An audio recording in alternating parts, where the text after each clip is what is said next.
Lucia, and she'll introduce the rest of her panel. Thank you. Thank you very much. Before we get started today, I'd like to acknowledge that the land on which we're gathered tonight is within the Aboriginal territory of the Suquab people of the saltwater, the Suquamish people. They're expert fishers, canoe builders, basket weavers, and the Suquab live in harmony with the lands and waterways along Washington's central Salish Sea, as they have for thousands of years. Here the Suquab live and protect the land and waters of their ancestors for future generations, as promised by the Point Elliott Treaty of 1855. We pay our respects to their elders, past and present. Thank you. I'd like to congratulate Cynthia Sears and Catherine Alice Michaels for their excellent exhibition, Boundless. It is just wonderful, and to all the other staff here at the museum for planning it. I know it's a lot of work putting it together. You had to, because they're artist books, you had to create new platforms. I mean, it's amazing the work that you've done. It's really wonderful. So thank you all very much. And I'd also like to thank Tia Blassingame and Ellen Sheffield for their wonderful part of the exhibition called Troubling, artist books that enlighten and disrupt old ways of being and seeing. We need more of that. So thank you from all of us for giving us this opportunity to come to the Bainbridge Island Art Museum. And opportunities like this, I don't know how the rest of you feel, but whenever you have to prepare a presentation, you get to reflect on your artwork and what it means, and it's really an honor for us to be here. So this evening, I'm going to ask the panelists to show a few slides of their work, and then I'll introduce them, and then I'll ask them to talk about their motivation for making their work. And then we'll begin a conversation among us as panelists, and then in the last 30 minutes or so, we'll open it up to questions from the audience. Again, my name is Lucia Harrison. I'm a member of the Faculty Emeritus from the Evergreen State College, where I taught for over 30 years. I had the great opportunity as a greener to teach for the last 15 years with scientists. So I taught visual art with scientists. And since retiring, I'm on the board of the Puget Sound Book Artists, and I am a full-time artist, so it's really a pleasure. See if I can change the slide. Okay, here we go. So my environmental artwork, the main emphasis is to draw attention to the loss of habitat for plants and animals due to human land development. So I grew up in Olympia on Cooper Point. It was rural. And I watched over the years how housing developments came in, mega estates, and people just basically began to park out their land. They began to get rid of the forest understory. They didn't know anything about native plants. And so even if they tried to find out about native plants, it's really hard to figure out where to buy them and how to plant them and what it is and why they're important. So that's been my major theme throughout my artwork. And today, as this slide will show you, we have these, see if I can make a pointer. This is the Nisqually Wildlife Refuge. This is 1985, and this is 2021. You can see this is a hopeful message because the dikes there were dikes around here, and they've been removed so that the salmon have a much better habitat than they used to. But right next door, you can see here 1985, 2021, those are huge warehouses. I mean gigantic. Uline, Target, Amazon, Home Depot, and self-storage units. So here we have Uline selling the packaging for all the rest of them, and it's just they're chopping down forests. And right on the other side of the Delta, they have another place just like that, and now they want to build one in Lakewood, which is 15 miles away. So it's appalling, I think. Anyway, as an artist, I use 3 approaches. I make precious handmade books with handmade paper. I have a paper mill with Deborah Greenwood. She's in the back there. And I make prints and do a lot of stitching. I also make downloadable free artist books, and I curate environmentally oriented artist book exhibitions. So this one is Stitching the Forest Together, and it tries to draw attention to the fungal roots, those are the fungal roots, that lie unseen beneath the forest floor. And these mycelial threads seek and transport water and nutrients, and they share it among all the trees in the forest. Kind of a model for all of us. Next one. I made Consider What's Lost, Central Washington, for the inauguration of the Central Washington University Book Arts Collection. There's a similar book in Cynthia Sears' collection for Considering What's Lost in Western Washington.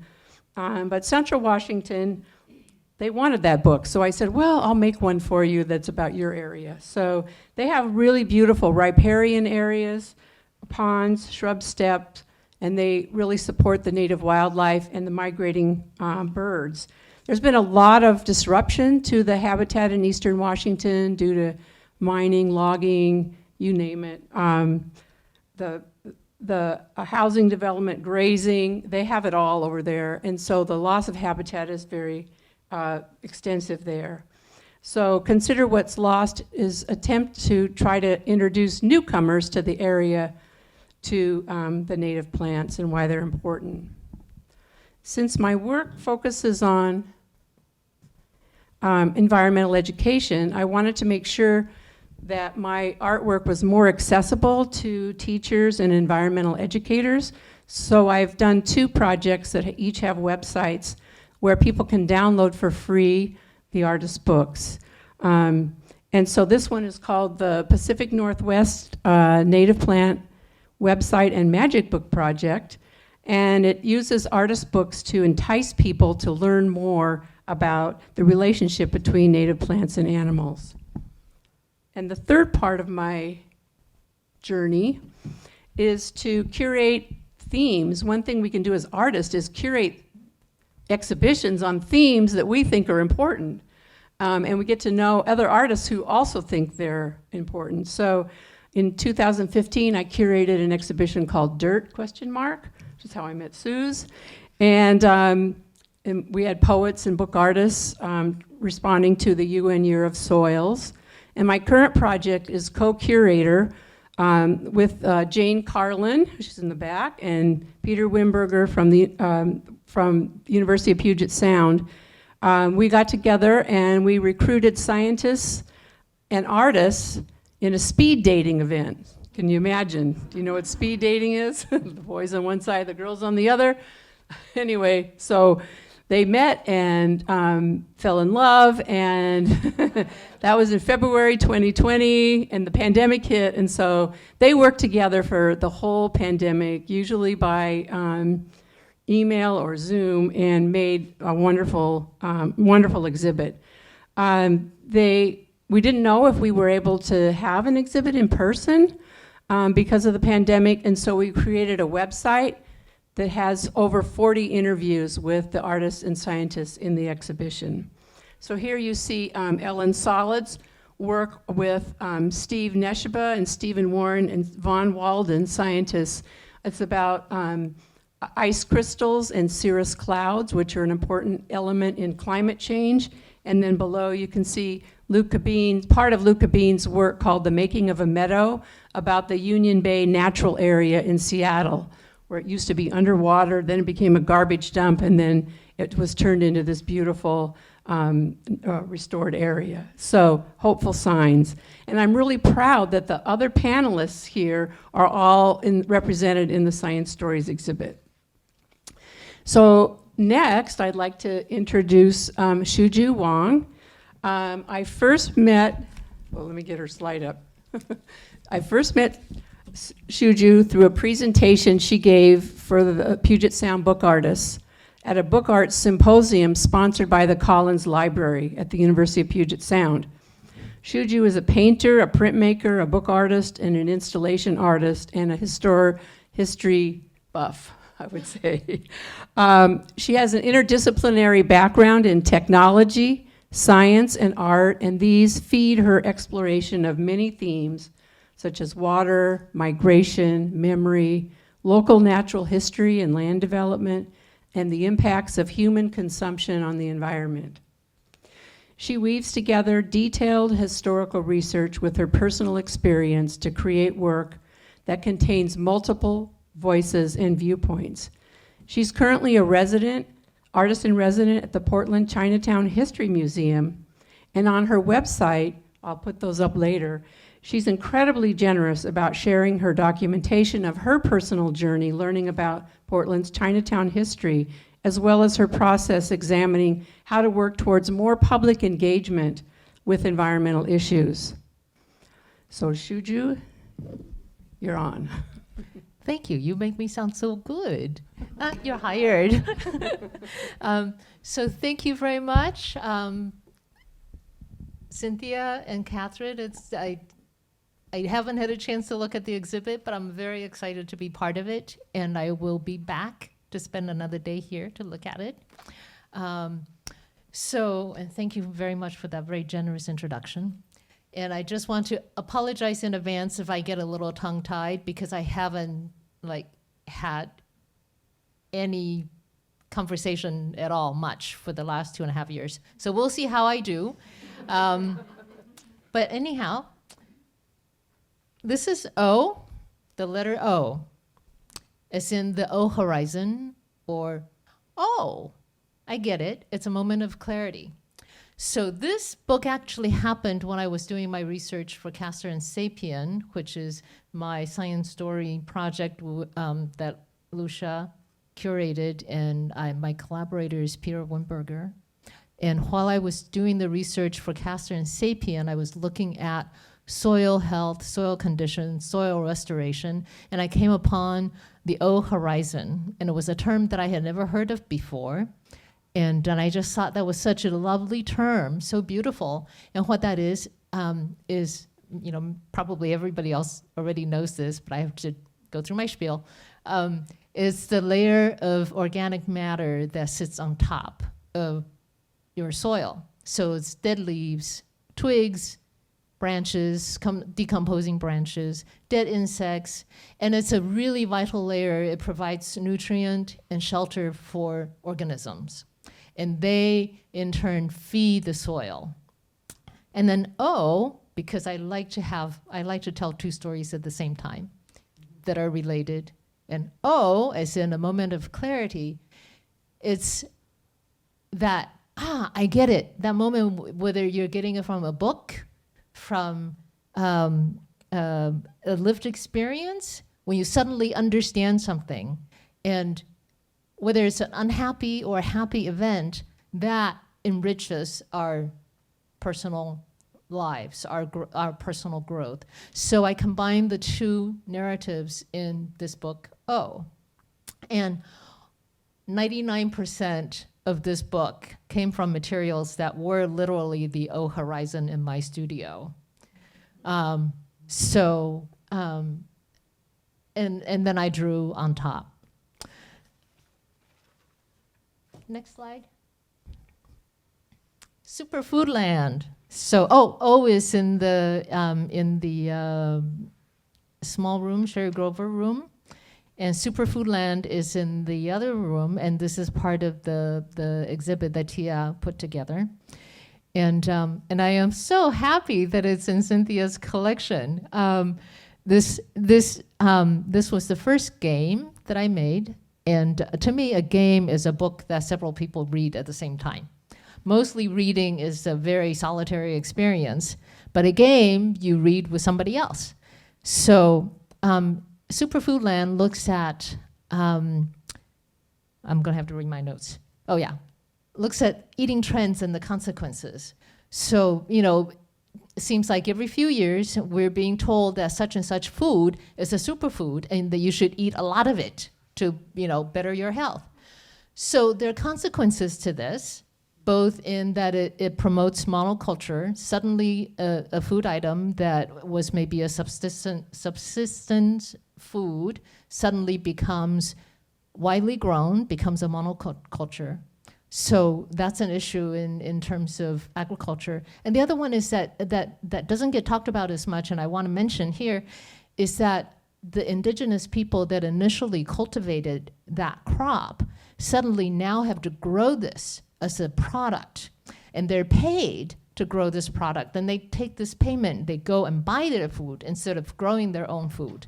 So then what happens? And then the next thing is, because it becomes so popular, the price of the product goes up, and then they can no longer afford to buy that product because they're what they're being paid for does not equate the inflation of that produce. So this is both for ecological reasons and also for ecological justice reasons, that the superfoods that are being promoted is just so detrimental in so many ways. So if you play this game, it's really complicated. I only tried to play it once and we were all really lost. But the important thing is that you read what the cards tell you. So the cards tell you what the food is, what's supposed to be its superpower, and why it may or may not be good. So that's Superfood Land. Next, please. So Water for Migrants, and this is actually a wall piece. It's a three-dimensional wall piece. Those are hand-painted butterflies on silkscreen printed water puddles. And so 2020, in addition to the beginning of the pandemic, it was a terrible forest fire season for us in Portland. We were 2 blocks away from a prepare to evacuate zone. The air was terrible, and nobody could go out. I mean, we brought our chickens inside. So it was not a very good week.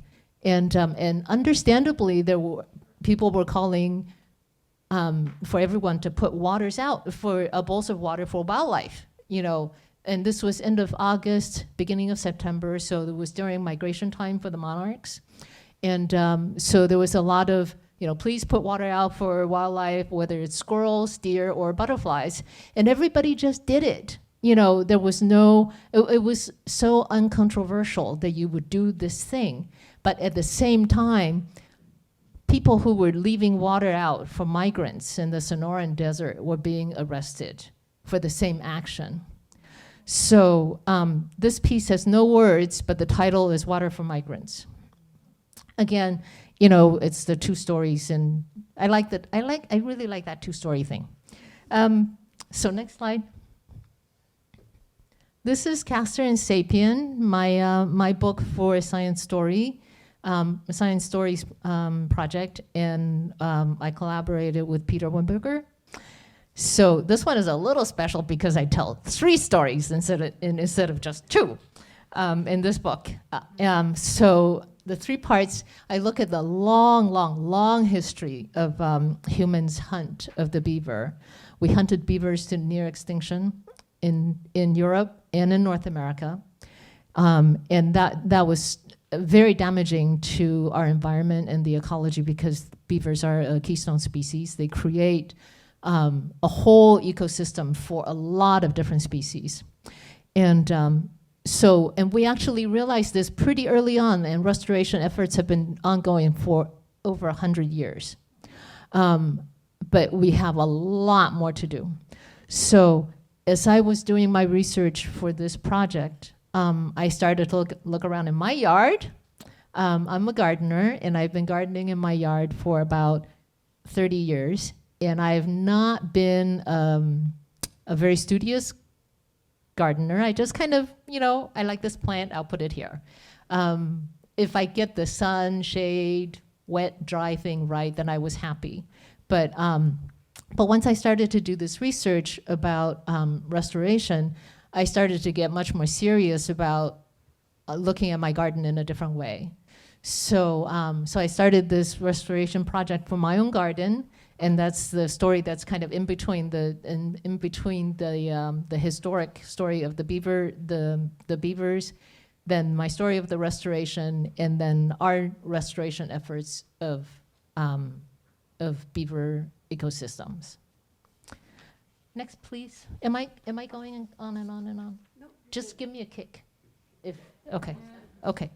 So these are 2 slides from my residency project at the Portland Chinatown History Museum.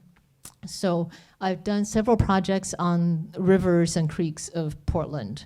And Tanner Creek is actually the largest urban river that flows into the Willamette, which is the major river in Portland. So Tanner Creek is the largest tributary that goes into the Willamette, but you can it does not flow on the surface anymore. It is completely underground. So in the mid to late 1800s, Chinese immigrant farmers grew vegetables on the river floodplain, and it was actually a thriving business for about 30 years. And then in 1910, they just suddenly disappeared. And the Multnomah Athletic Club, which you can see going up there on the right. So on the left is the photographs of the vegetable gardens, and on the right is the Multnomah Athletic Club being built in 1911. So my research focuses on the social, economic, and agricultural practices that are all changing so rapidly from the 1860s up through 1910, 1920, that made this happen. So I set up a raised bed to mimic floodplain soil condition. I'm growing some of the vegetables that they grew, and I'm doing a lot of reading on that period. So can I just do 2 minutes about all the changes? So 1862 was when when industrialization of agriculture started. The Morrill Act, which is the Land Grant Act, illegally took indigenous land and gave it to all these universities for agricultural research with the goal of squeezing as much out of the land as they could. And so between 1865 and 1869, Cargill, Pillsbury, General Mills, Campbell, Kraft all started during those times. So I mean, processed foods when starting from that time. So if you look at the Chinese, the farm workers that were driven out, well, they were welcome to come and work, and then when we didn't want them anymore, they were driven out. It's very similar to what we do now with the agricultural workers of our time. So my project, I don't know what I'm doing yet. I'm just doing this research, and I hope to look at the Chinese experience within the context of agricultural workers historically. So, okay. So, thank you. Thank you. Thank you. Now I'd like to introduce Suze Woolf. I met Suze through Puget Sound Book Artists and the Dirt exhibition sponsored by the Collins Memorial Library. I am really impressed with her ability to explore a theme in depth. She is a prolific painter, book artist, and explorer of innovative materials to express her concerns about the impact of climate change on forests. Her almost life-size burnscapes, maybe you've seen them in the exhibit, explore the impact of forest fires, and her bark beetle artist books show the impact of increasing bark beetle reproduction cycles on forests. Suze is a collaborator.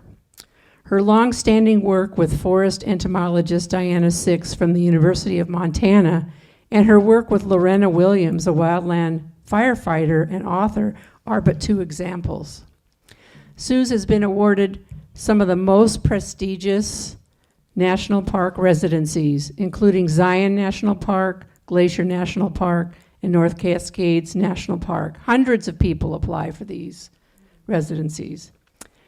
She describes herself as a person with an obsessive work ethic, and I could heartily agree. And she wants her work out into the world. And so when you look at her list of exhibitions for each year, it's incredible. She has numerous regional and national exhibitions and numerous awards for her work. So, Suze, welcome. Thank you. Can I have a slide, please? Yes, sorry. Okay, so these are the trees that are in the exhibit upstairs, the originals. I'm very pleased to see them. They look beautiful up there. I've been wandering around in forests. I'm a lifelong outdoor person. I've been a hiker, mountaineer, ski mountaineer, starting in high school, most of my life. And it did seem to me, especially starting about 2003, that I saw more and more burned over areas in all these familiar places that I had gone most of my life. So I started painting what I saw. And first I painted the whole scene, and then I realized it was the char on individual trees that kind of made my visual neurons buzz. So these are, for example, from the North Cascades, Zion, and Blewett Pass. I have been all over the West and seen these everywhere. So, the next slide, please. So these are recent ones. I'm still doing this. These are, I think the one in the middle is number 50.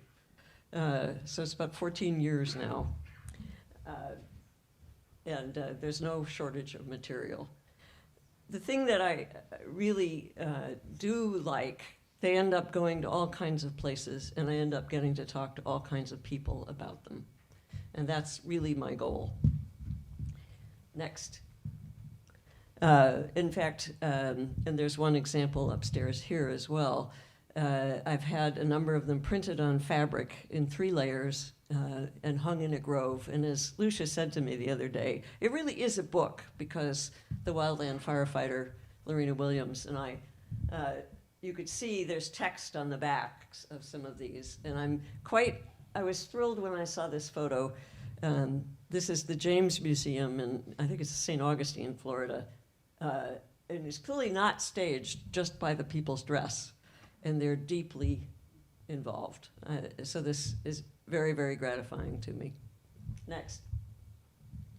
So what is here in the exhibit and has been part of this whole process, as I hiked around in those woods looking for burned trees that caught my attention, I began noticing bark on the ground, and the bark seemed to have these little scribbles on it, and I had no idea what it was. Later, I began seeing it also in the wood. You know, if you peeled that bark off and you found the little squiggles, you would see it on the wood as well. And I eventually learned a great deal more than I ever thought I would want to know about bark beetles. They chew between the wood and the bark of trees. There are like 6,000 species in North America. Only 10 of those species have evolved to mass attack live trees. And they are quite devastating to forests. Like fires, they are, in fact, at the University of Washington, the fellow who studies them is called the professor of disturbance ecology. So, like fires, they are made worse by heat and drought. So the trees are more stressed, the beetles don't get killed by cold winters, and their populations have just exploded. It's kind of amazing. There are 20-mile stretches of the Colorado Trail in Colorado that are nothing but dead forest from beetle kill. So I got really interested in this, and it seemed to me that these scribbles looked like some kind of strange writing, you know, a message that we just couldn't get. And, you know, what better form for a collection of messages than a book? And what better materials than what they're eating?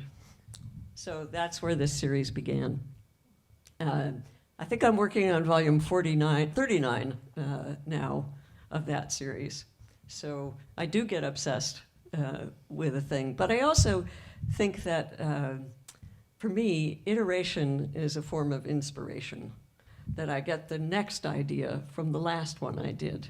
And so it seems to me they get, it's an exploration of form and materials, but also ideas and the collaborations that it's allowed me. This one, this is a poet who reached out to me for a book he's writing about bark beetles. And he is a typewriter poet. He goes to farmers markets and writes poems on demand. And so he wrote this one for me, and it's upstairs, and you can read it. Next, please. This is volume 10, I think. I called Encyclopedia Beetletania. These are different kinds of patterns. Each species has a characteristic kind of script. And it is fascinating to me, and I realized, not unlike the char in trees, there's a kind of structured randomness to it, and that always gets me about organic patterns, that there's some regularity, but also some irregularity at the same time. Next. This one is called Unwinding Through Time, and I took maps of tree mortality that the Washington Department of Natural Resources has. They sent me 1947 through 2014 or something, but I picked a 10-year stretch where beetles around Republic, Washington were particularly active. And the origami fold is one that was invented by a mechanical engineer and a mathematician at Cambridge University for getting a column into space in the smallest possible form. And they published their folding instruction. So those maps, that 10-year set of strips of maps, wind around that column. And so because the tree mortality was particularly high, I called it Unwinding Through Time. Next. So these beetles have a kind of interesting life cycle. An adult beetle goes to a tree, tastes it, says, yum, this is good. Uses the defensive chemistry of the tree, synthesizes it as an aggregating pheromone, and that's how they call all the other beetles. So the beetles arrive on the tree, start chewing, they resynthesize that pheromone again, saying, don't chew my patch, which is why you get the sort of semi-regularity of the patterns. And then they lay their eggs. The eggs pupate and turn into little grubs, and they start chewing their way through the wood. Eventually, in the next year, are large enough, become beetles, and fly out looking for the next tree. So this book creates that cycle. And you could see on the bottom row the pages where they get out, and then they get bigger and bigger, and then they fly out. And that log actually found backcountry skiing and carried it down on my skis, sawed it up with my little bow saw. It was across a road anyway. Those are fur engraver beetle galleries. They are called galleries, which I find ironic. Next, please. So this one is kind of complicated. I'll do my best. This is a log of whitebark pine from near what burned up in the Bootleg fire in Oregon. And there are mountain pine beetle galleries on it. And the entomologist that Lucia mentioned did a study of the DNA of trees that survived mountain pine beetle attacks. There's 7% of the whitebark pines survived.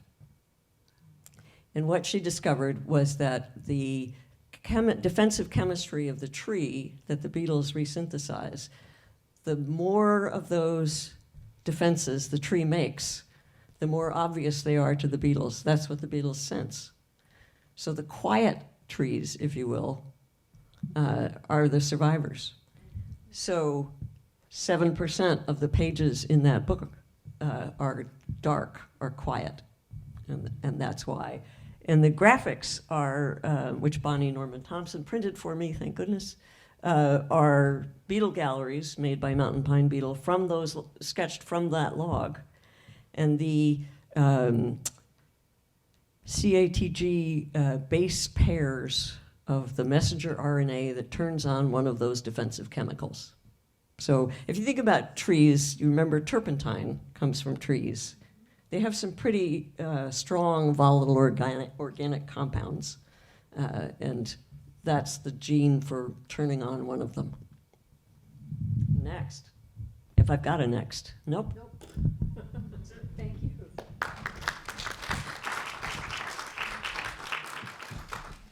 So next, I'm pleased to introduce Beverly Naidus.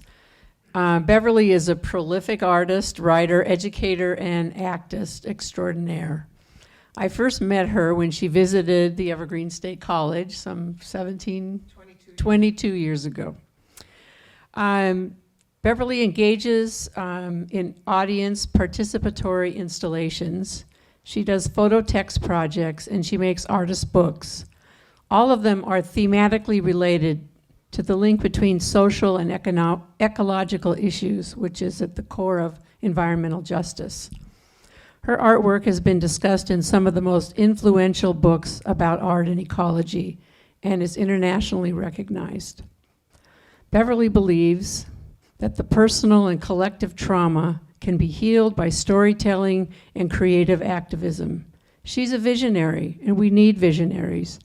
She understands the important role for the creative artist is to help people reimagine a place like the Port of Tacoma, can you believe taking on the Port of Tacoma, that may take hundreds of years to accomplish.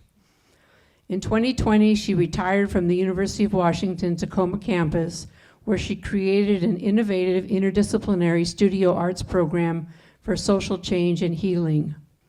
She's a prolific writer. She's the author of the influential book, Arts for Change, Teaching Outside the Frame. And she currently co-directs a project called SEEDS, Social Ecology Education and Demonstration School. Beverly's work with urban ecologist Dr. Christopher Schell for the Science Stories exhibit has opened my eyes to the connection between urban habitat for wildlife and racial and economic bias. She's got a lot to teach us. Thank you so much. It's an honor to be on this panel. I'm so impressed with all of your art. So, and it's an honor to be in this exhibition.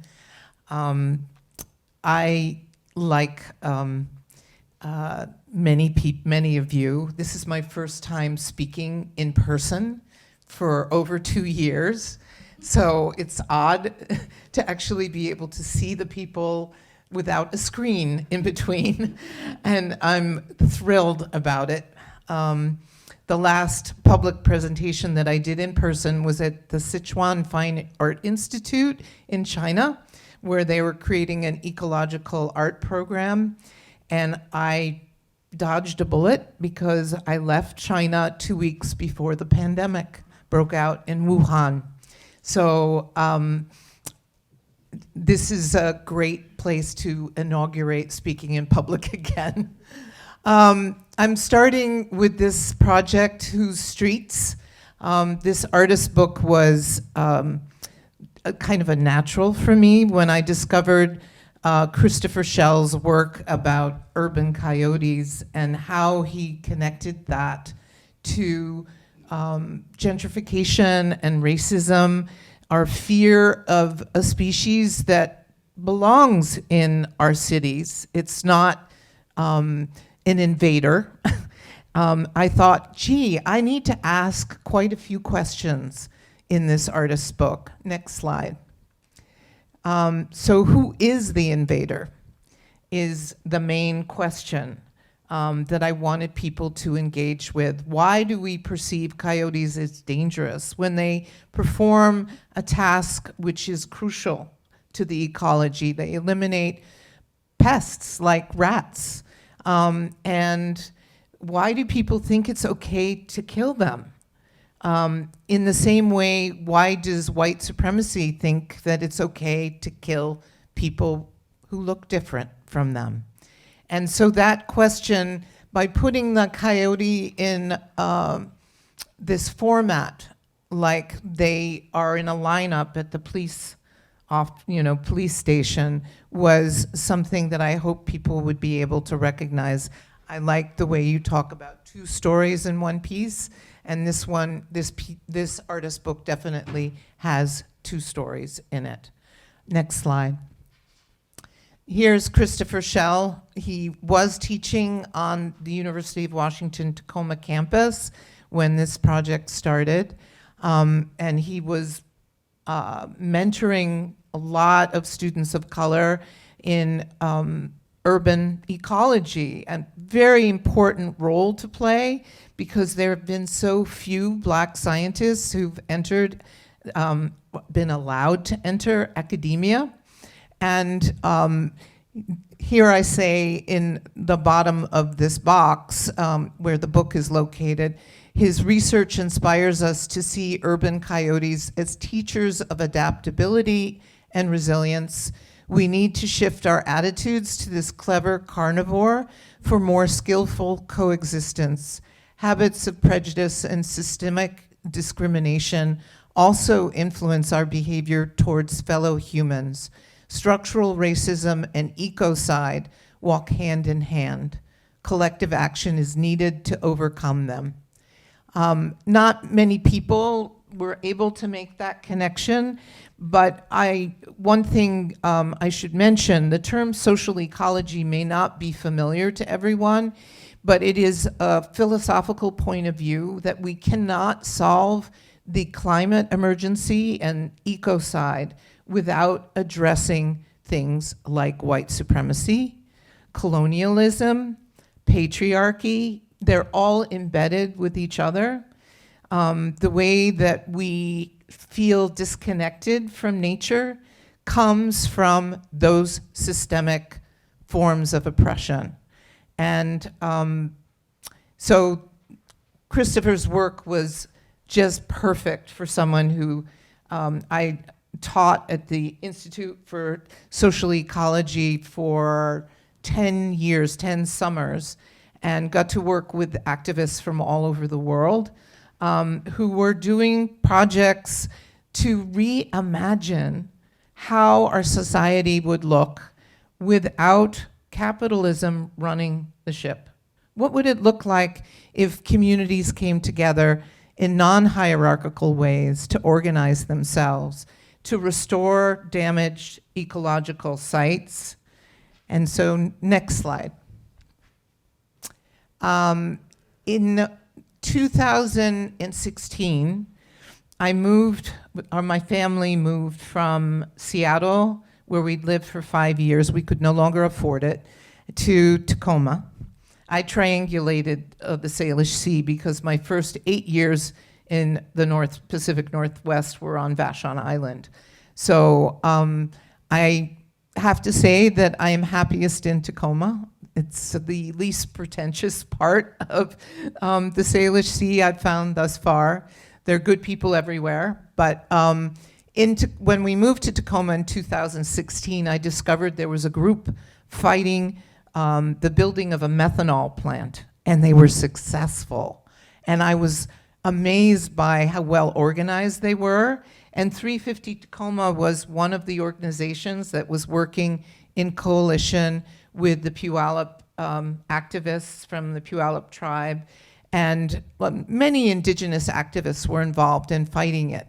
The Port of Tacoma is Puyallup land. It was promised to them through a treaty in 1854.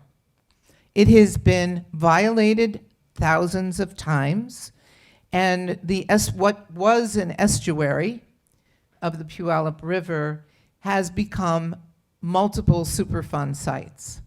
So thinking about it as a healed place has been crucial to my work.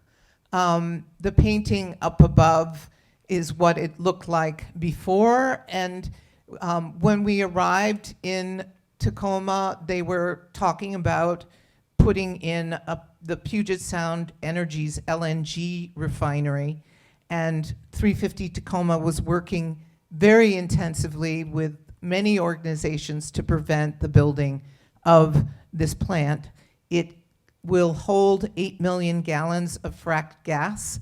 And the study that you can see here on the right shows that all of Tacoma will be blown up. Actually, 12 miles wide will be blown up if there's an accident at this plant.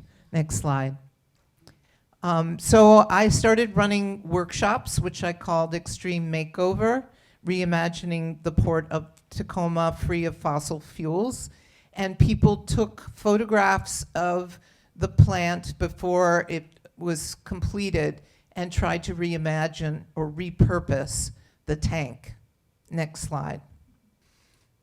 And our goal with that project was to project those images on buildings, but the pandemic happened, and that part of the project never was completed.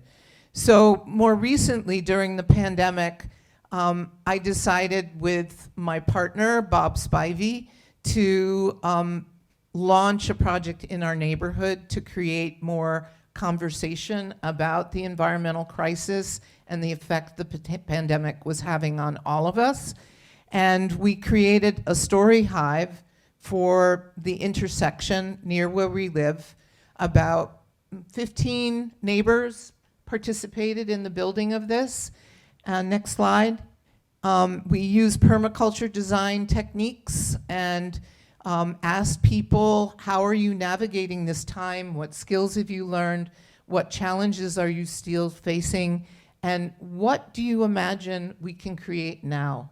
What is the world we need to co-create in this pandemic time? And it's very actively being used. We are expanding the project to create a mandala in the middle of the intersection to slow traffic. There will be a seed exchange.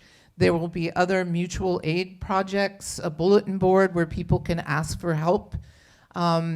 A lot of food is being exchanged. We have tables there in the summer where people are leaving produce to give to other neighbors. And more ideas keep coming in all the time. This is what is known as a reclamation of the commons. It's disobedient art. We have not asked permission of anyone to do this.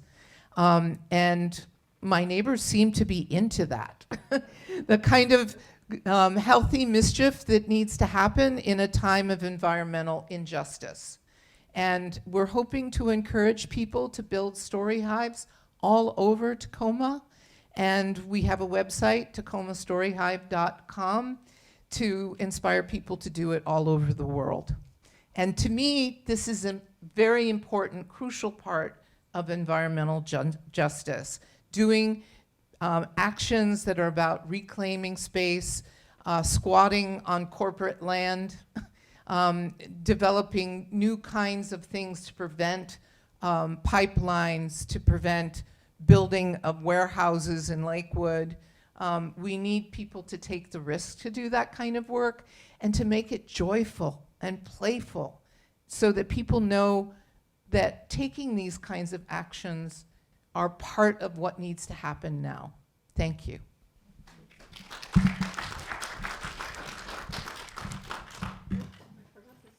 Oh, yeah. This one was done when the pandemic started. We created banners for the windows of 350, so because they couldn't have meetings there. So I worked with 4 younger artists in Tacoma, Syre Rafay, Speak Thunder, Barry, Gerardo La Pena, and El Gray. And each one of us worked on each other's paintings. It was during the fires, so we were thinking about how pine seeds get woken up by fires. And that's where we got the text, the fires are germinating movement of repair. And this painting was done from a very old map from 1900 of the estuary, an aerial view of the Salish Sea and Tacoma. Thank you. Thank you. So I'm going to skip ahead. You know, being an academic, I have to define terms since this is a panel on environmental justice. Might be not good for us to figure out what that means. And I'll just summarize what I learned is that there are narrow and there are broader definitions. And this one is the EPA's definition. And basically it says that we need to involve people in making environmental policies regardless of race, color, national origin, or income, and that people should be equally protected from environmental problems. But there are broader definitions, which I found in a book called Environmental and Pollution Science by Monica Ramirez Andrietta, and she makes a much broader idea of environmental justice to deal with the interdependence of all species, the sacredness of the earth, the right to balanced and responsible uses of land, compensation and reparations for people who are victims of different problems, considering governmental acts of environmental injustice in violation of international law. And then the one that I find really hard is this last one, requires that we as individuals consume as little of Mother Earth's resources and to produce as little waste as possible and make the conscious decision to change our lifestyles to ensure the health of the natural world for present and future generations. So anyway, I'll skip ahead of that. And we'll move on to talk a little bit among ourselves since our time is running along. So I wanted to, because this is a panel about environmental justice and artist books, I want you to talk about what you think, what role can artist books play in the issue of environmental justice? Go. Okay. I have been involved with artist books since 1978. I worked for one of the major museums in New York. It wasn't considered a major museum. It was an alternative space. But Franklin Furnace was one of the first places to exhibit artist books, and Printed Matter was one of the first places to sell artist books. I worked at both of those spaces when I lived in New York City. And one of the things that I love about artist books is that they can become multiples and be distributed widely.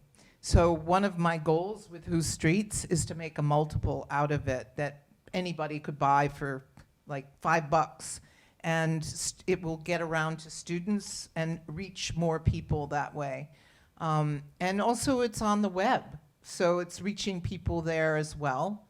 I think the key thing is that it not just stay in museums. Museums are great spaces and it looks beautiful upstairs, but how many people get there? So we have to get the information out more widely. So that's it for that.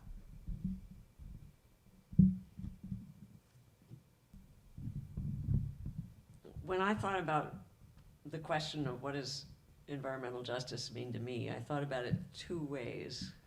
One was I think the usual meaning of everywhere people who are poorer suffer more from problems in their environment, whether it's local point source pollution or whether it's recovery from climate disasters. And there's no question that requires attention and action. But I also found myself thinking, given the ambiguities of English, of justice for the environment as it's a global problem. It's not easy to solve global problems. We have a very poor record of doing that. And I think your definition somewhere back there refers to the same realization that I've had recently, that whether it's the major religions of the Middle East that talk about the dominion of man, or whatever it is, we have to stop seeing ourselves as somehow masters of the universe and see ourselves as a node in a web a single node in a very complicated web.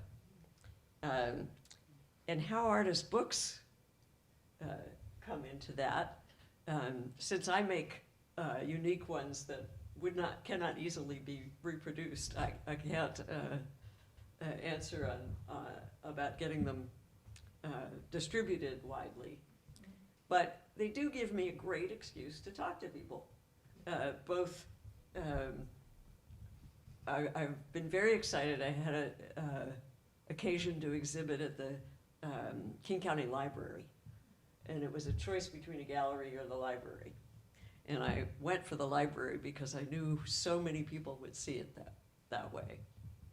So for me, there is something about the baggage of the notion of a book that is even though very few of mine have words in them, it is a verbal enterprise. And so I would have to say, it gives me a chance to talk about what I'm worried about, what I find both fascinating and worrisome all at the same time.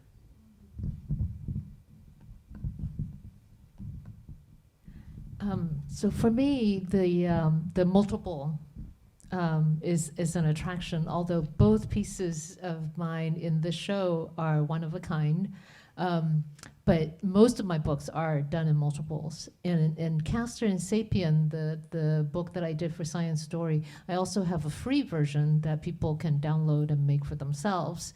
And instructions, I have instructions up on YouTube. So if you go to YouTube and look for Castor and Sapien, you can find instructions and also links to where you can download a copy that you can print at home and make it for yourself. And for me, artist books, as opposed to something that hangs on a wall, it's very easy to just look and when it's just hanging on the wall, it's easier to look and admire and walk on. With an artist book, that's much harder to do because it really asks you to engage. And I think as a format, and because I have so many layers that I can play with, as a format, it gives me a lot more. It gives me many more opportunities to talk about what I want to talk about, and at the same time, I can still put in like a nice image that might draw people in. So I just find it a more a better opportunity for me to use the artist book format to talk about issues that I think really I want you to look at. For my paintings, I love painting, but if somebody looked at my painting and they say, oh, that's a beautiful painting, and they walk on, that's totally fine. That's what they got out of it. But for a book, I really want people to stop and stare and not just walk on. So it's two very different things for me. Yeah. So we have another question here, which I think is really interesting. And that is about how we were trained as artists to make work, exhibit them, get grants, get into collections, all those sorts of things. And here we are thinking about environmental justice. And this is a time of climate crisis, habitat loss, ocean acidification, all of those things.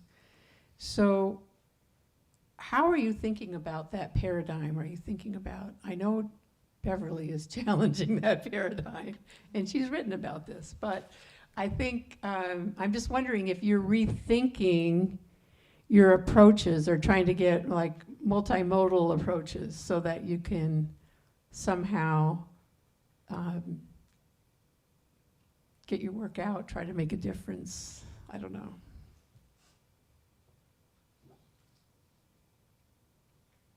Well, I've referred, I think, to some collaborations already, and one of the reasons it's been so exciting to me is not only do I get completely different ideas working with poets, paper makers, scientists. Volume 39 might have a music composition in it. Is that you end up getting to talk to those audiences too, in ways that their normal practitioners don't or can't. And so that is one of the things that I have found really attractive about kind of a very different dissemination path. I think for me, I feel like I'm kind of on the introverted side as compared to Beverly. So I'm like, I'm like making these nice websites and people can download the books and I give them to teachers in the public schools, and maybe the kids will hand color a picture of a bird and get to know that bird and then see it and recognize it, and I work with the Audubon Society and the Native Plant Society of Washington, sort of like conventional channels. But I do think there's a kind of a subversive element in my work that may not be apparent. I see it really as an anti-colonial enterprise to be working on habitat loss. And that's really important, not only to me and to all of us who love Washington and why we came here and what it means to us, but also for the indigenous people that live here and what it means to see the changes in the land. And and also for, I think one of the definitions of environmental justice has to do with the justice towards the other creatures on the earth, not just for humans, which is why the EPA definition is so strange. I read that, I thought, is that what it is? So anyway, I try to have I'm kind of a polite subversive. And I don't think people often get it, but that's how I kind of see my role.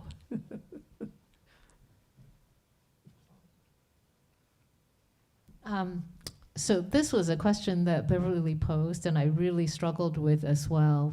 I was with the commercial gallery for many years, and I started to think about leaving in 2019, and I ended up staying for 2 more years, but then I did leave this January. I really just was having a great deal of difficulty making objects, I still make objects, obviously, but in a commercial gallery, the purpose is to sell an object, and so I kind of wanted to uncouple that making of the object and the selling of the object, and I couldn't do that staying in the commercial gallery, so I left, and I'm doing this residency, and so I'm doing a lot of soil-based projects, land-based projects. I'm building a little free library for native plants to put on my curb. I'm raising native plants from seeds, and it's been a very difficult process. Slugs and birds get most of them, so I may have a library with nothing in it. As I mentioned, with the Chinatown History Museum project, I put together a raised bed with soil mimicking the condition of the floodplain, and I will be growing the vegetables. So I'm just kind of doing dirty work, I guess. But it's a very difficult question. So. I want to hear what Beverly has to say. Thank you, Shuju. I think it's something that has been a kind of thread for me through my whole career. I'm constantly deconstructing the institutional cultural life that I'm in.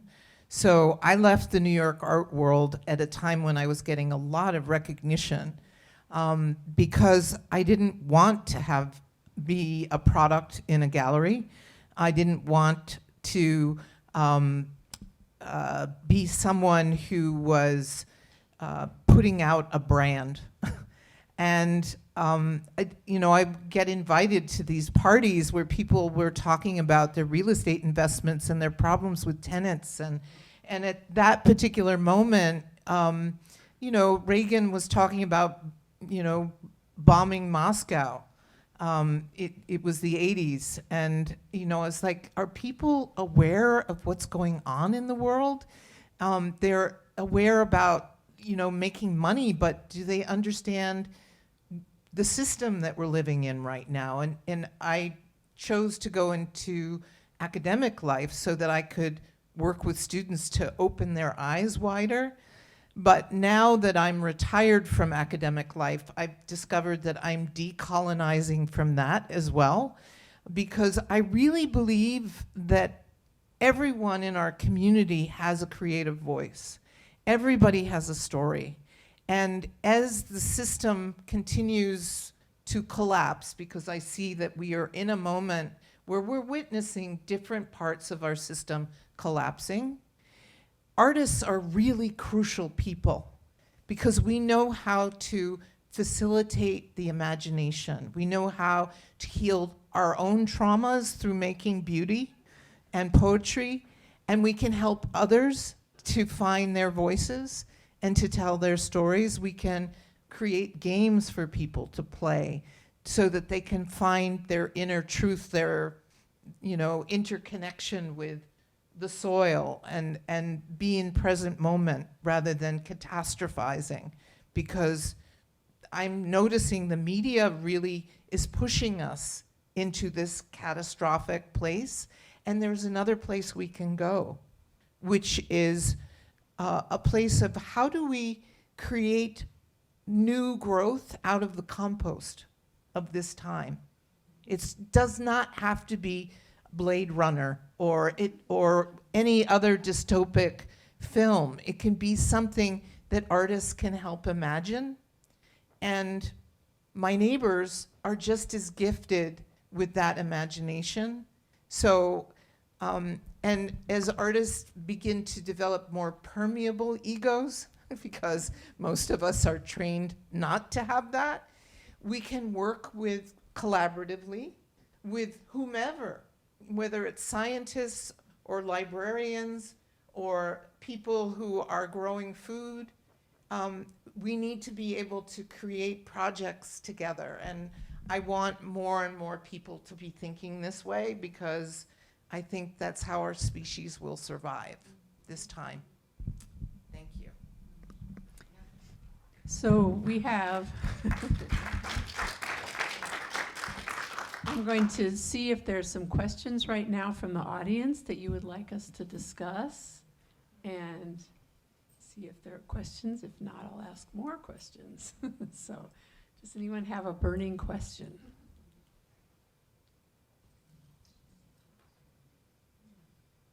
Yes. This is probably for all of you, but primarily for Shu-Ju, I think.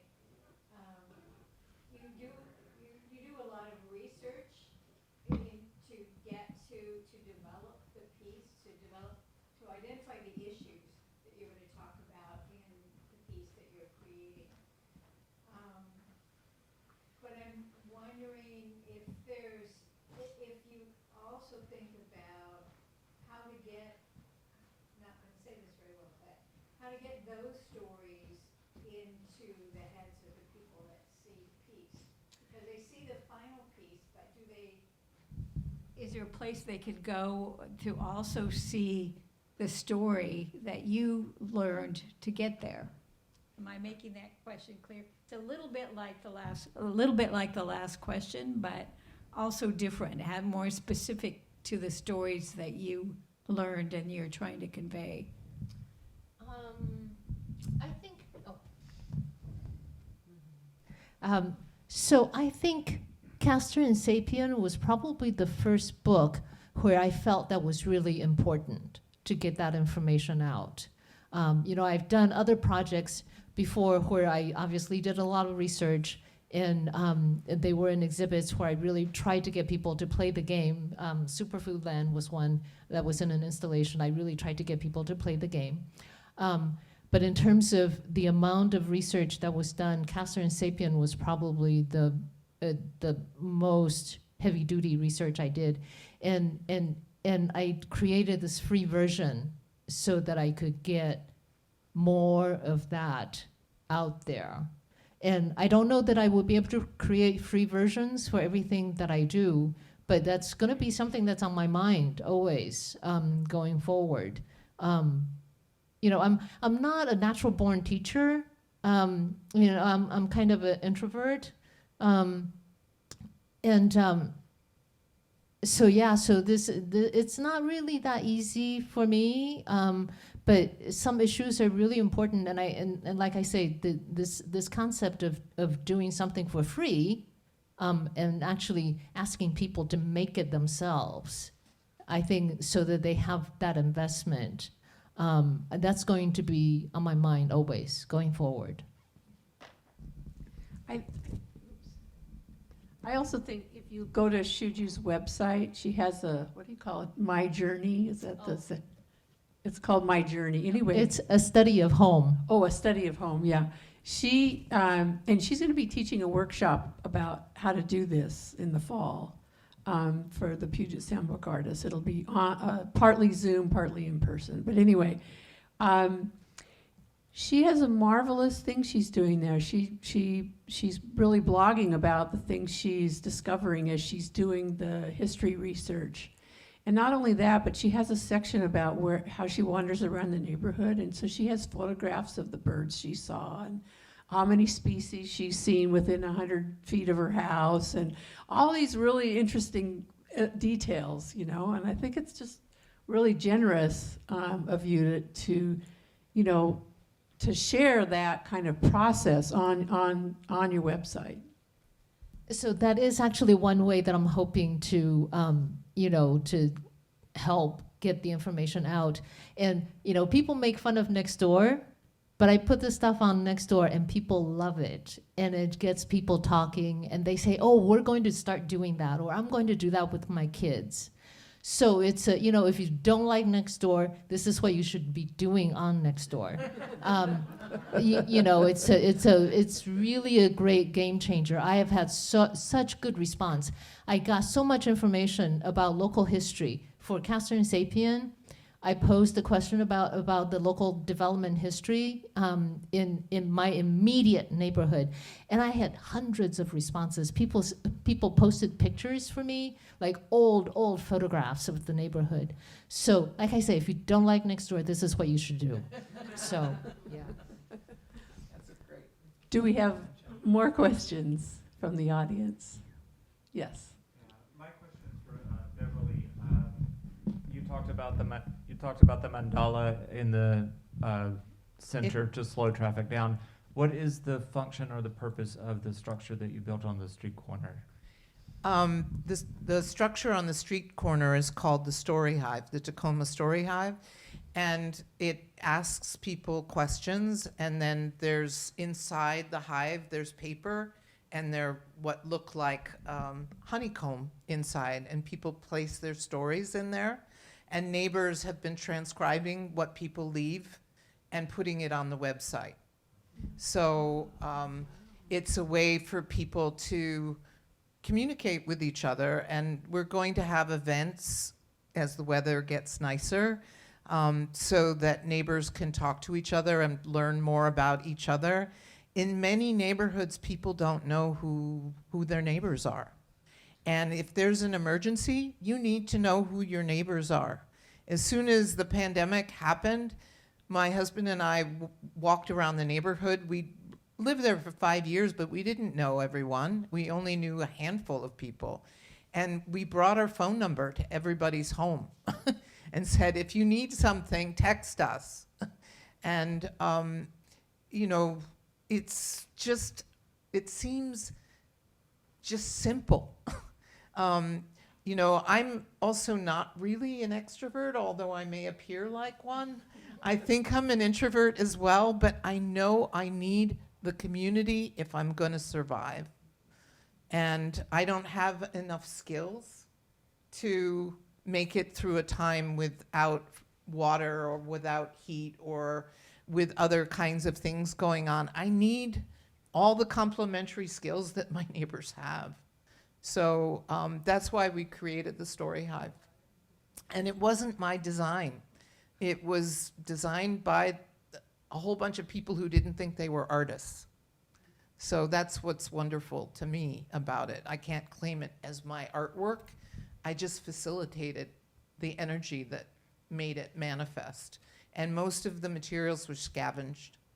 And yeah, so thanks for that question. Other questions from the audience?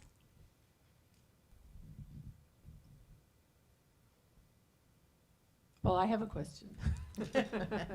So sometimes as artists, we think of our work as sort of a solo enterprise, something we do alone in our studios. What do you think about developing more relationships with local environmental groups and linking your artwork with them?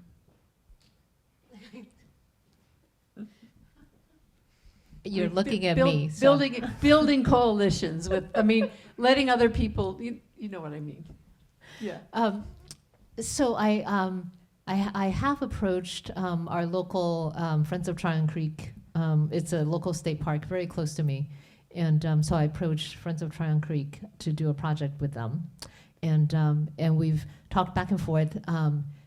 And I was hoping actually to do something to offer some kind of a program for their summer camp this summer. But as it turns out, I just started so many different things that I couldn't do it. So now I'm looking at maybe next summer, and I hope that they'll still talk to me. So I mean, like, oh, let's do something this summer. And no, I think maybe not. Maybe next summer. So that's as far as I've gotten. I'm kind of a scaredy cat. I'm not much of a putting my body out there type of a person. I have attended a couple of maybe like 2 marches in my entire life. So that I think I'm more inclined to work within and maybe say, even though I'm not really an educator, I think I can do an educational program. If there's an educational coordinator that I can work with, someone to kind of say, this is what you do with 8th graders, this is what you do with 12th graders, and then I think I can do that. Well, I've already worked with a number of organizations, and I have to say honestly that sometimes it doesn't really work well, because you're doing a lot of labor, and depending on how functional the organization is, or how much they have been, what's the word? How patriarchal they are, it may or may not be a successful relationship. So, and a lot of organizations are dysfunctional. But I think it's good to keep trying. And I also think that we're not going to heal a lot of problems unless we take the risk to do it periodically, even if it doesn't succeed. So I was going to say earlier, and I forgot to say this, I'm somebody who healed from a disabling environmental illness. I was not able to give public talks. I had chronic asthmatic bronchitis caused by early exposure to pesticides and smog. When I lived in Los Angeles, I gave up tenure at a university there because I couldn't do my job anymore. I was too sick. And I was able to heal through herbal medicine and homeopathics and diet. And because of that, I believe we can heal almost anything. And it just requires persistence and commitment. And whether you work with an organization or you do it on your own, doesn't matter. We need to be able to believe that healing is possible. So if you're too scared to go and work in a certain way, you will work in another way. And other people will think you're really brave for it. I just want to quote Amy Snover, who just is retiring as the head of the Climate Impacts Group at the University of Washington. In a very tough interview, she said, "I used to feel like nothing I can do will matter." And that she said, she didn't say the word reframe, but she reframed that to, the only thing that matters is what I can do.